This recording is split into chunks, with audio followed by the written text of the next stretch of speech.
Com a devida vénia, começo a minha intervenção por citar uma personalidade política que é do capital político do CDS, o Alvarinho Pinheiro, Dr. Alvarinho Pinheiro, e gostava de dizer o que ele disse, de ler aqui o que ele disse no dia 28 de março de 1995. Dizia ele: o senhor, não sabia, o senhor deputado Francisco Oliveira acabou há pouco a sua intervenção referindo que era impensável a assinatura de um novo acordo da base das lajes sem que se acautelasse as necessárias correções que envolvem a componente cultural.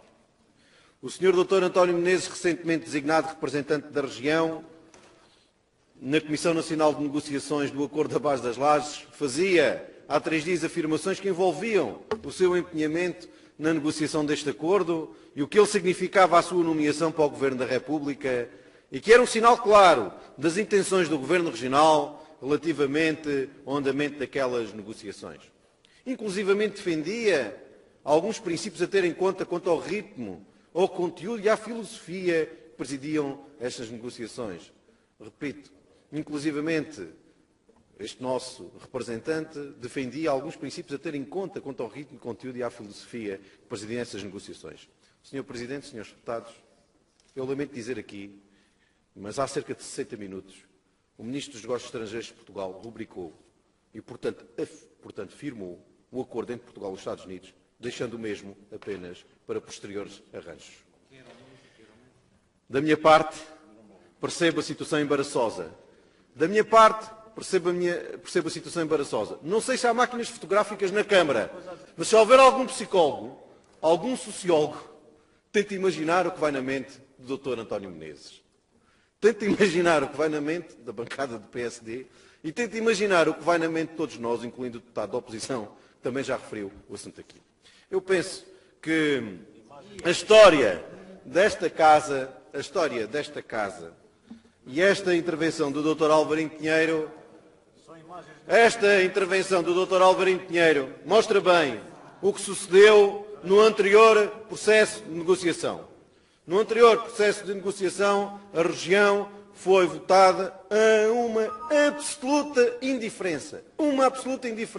Aqui, ainda nesta casa, se estavam a negociar os princípios da negociação que o nosso representante, o nosso governo, deveria realizar juntamente com as autoridades portuguesas, e já o acordo estava assinado.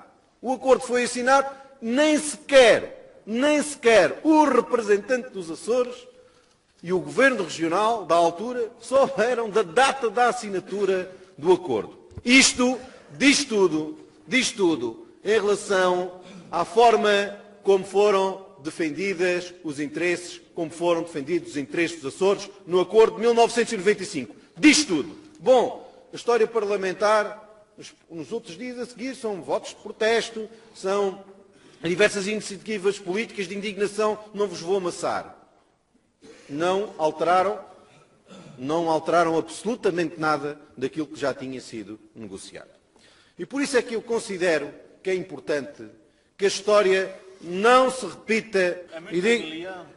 Mas o que eu vos quero referenciar aqui é o seguinte. Eu considero que o Partido Social Democrata e também o Partido Socialista e também o PCP estão errados nesta questão. Ou seja, partem do pressuposto, porque a latitude de negociação que estão a colocar no âmbito dos vossos projetos de resolução são os seguintes. Nós não queremos perder, ou queremos perder pouco em relação ao acordo de 95. Ora, o que é que o Partido Socialista dizia na altura? E o Partido Social Democrata? Que o acordo de 95 era humilhante, vexatório para a região. Portanto, não podemos partir do pressuposto que agora o que vamos negociar são os mínimos, o abaixo do mínimo, neste caso, de 95.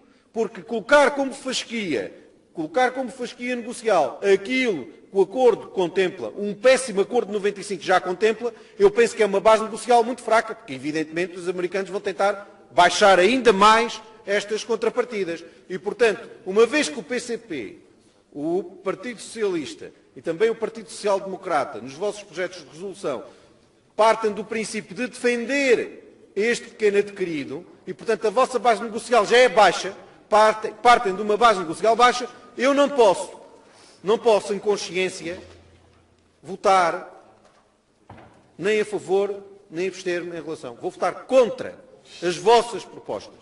Vou votar contra porque eu considero que não defendem o interesse regional e não defendem o interesse nacional. É tão simples como isto. Eu não posso lavar as mãos como Pilato e digo, olha, vão todas as propostas, porque era bom que saíssem daqui todas estas vossas, porque eu acho que as vossas prejudicam o interesse regional. Porque não defendem convictamente as contrapartidas que a base das lajes, de facto, do ponto de vista geopolítico, permitirá ao país obter e à região também obter. Portanto, nesse sentido, eu considero que os senhores prestam um mau serviço.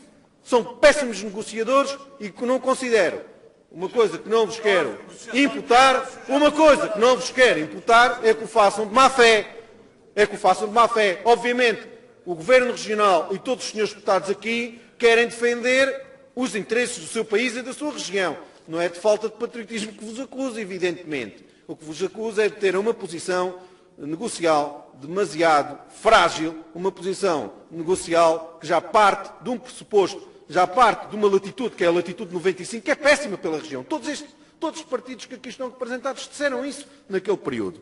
E por isso é que também incluímos no nosso projeto de resolução uma outra cláusula para evitar as eventualidades com que fomos confrontados em 95. É o ponto número 5, que diz o seguinte: na eventualidade do governo português negociar e assinar um acordo ou tratado que não corresponda ao real valor geopolítico da base das lajes e que não acautele os interesses específicos dos Açores, como sucedeu em 1995, deve o Estado português responsabilizar-se por acautelar as contrapartidas mínimas referenciadas neste mesmo projeto de resolução.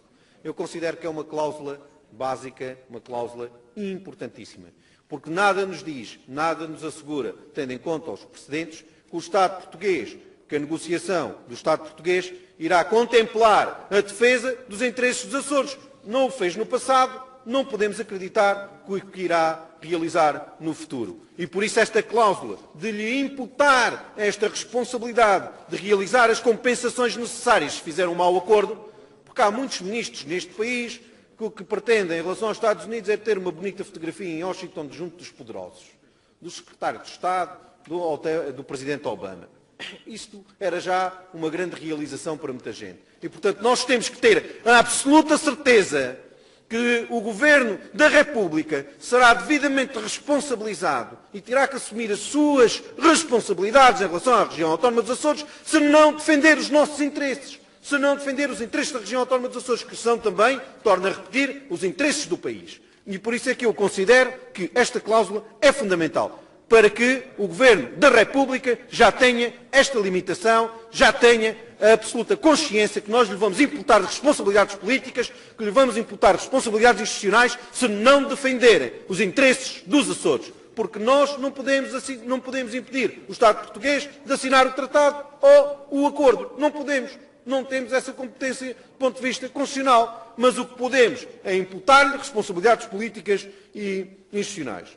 Termino, Sr. Presidente, esta penúltima intervenção, referenciando, considero que é fundamental, todos os pontos daquilo que proponho que o Estado português e a região autónoma dos Açores devem defender. 1. Qualquer novo acordo ou tratado terá de contemplar a impossibilidade de reduzir a dimensão do atual contingente laboral português e prever, nesse âmbito, a aplicação da legislação laboral portuguesa, assim como consagrar a aceitação inequívoca por parte das autoridades norte-americanas das decisões dos tribunais portugueses nas questões de contencioso ou conflito laboral. 2. Qualquer novo acordo ou tratado deverá prever a existência de contrapartidas financeiras diretas, nunca inferiores às existentes até 1992 para o orçamento da região autónoma dos Açores. 3. Qualquer novo tratado ou acordo deverá contemplar a criação de mecanismos que promovam e favoreçam a exportação de produtos açorianos para os Estados Unidos. 4. Qualquer novo acordo ou tratado deverá incluir cláusulas que salvaguardem, de forma explícita e devidamente calendarizada, a reparação por parte dos Estados Unidos dos danos ambientais causados ao longo dos últimos 68 anos de utilização da base em toda a zona envolvente à base das lajes.